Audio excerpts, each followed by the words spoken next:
السلام علیکم، میں ہوں مجیب الرحمان اور ہمارا یوٹیوب چینل ہے مجیب میانہ تھاٹس۔ تو ہمارا آج کا جو ٹاپک ہے، اللہ ہمارا رب ہے۔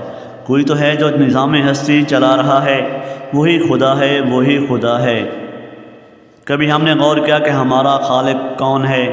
کبھی ہم نے تدبر کیا کہ زمین و آسمان کا مالک کون ہے؟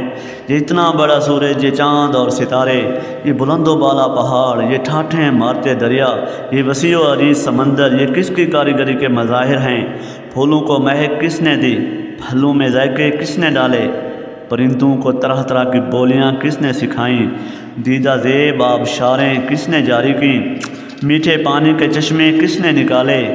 کھیتوں کو ہریالی کس نے بخشی؟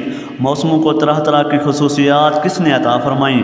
اگر ہم دنیا کی سب سے سچی کتاب قرآن مجید سے اس کا جواب پوچھیں تو وہ ہمیں بتاتی ہے ان سب چیزوں کا پیدا کرنے والا اللہ ہے۔ جو ہمیں کھانے کو اچھی اچھی چیزیں عطا کرتا ہے وہ ہمارا اللہ ہی ہے۔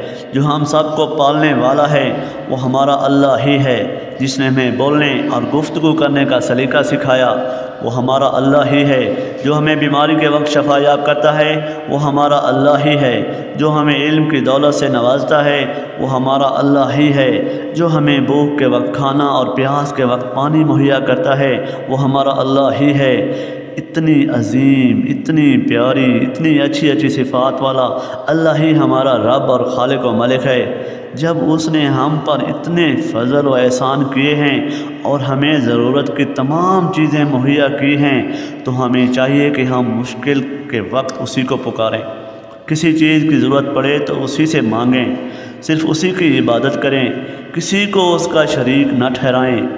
اپنی دعائیں اس کے حضور پیش کریں، حاجات کی تکمیل کے لیے اس کے سامنے ہاتھ پھیلائیں۔ ہر مسلمان پر لازم ہے کہ وہ اپنے حقیقی خالق و مالک کی پہچان حاصل کرے اور کسی کو اس کی عبادت میں شریک نہ ٹھہرائے۔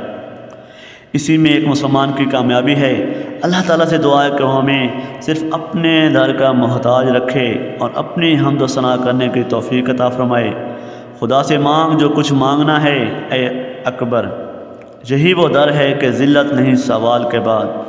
یہ تھا ہمارا آج کا ٹاپک۔ اللہ حافظ۔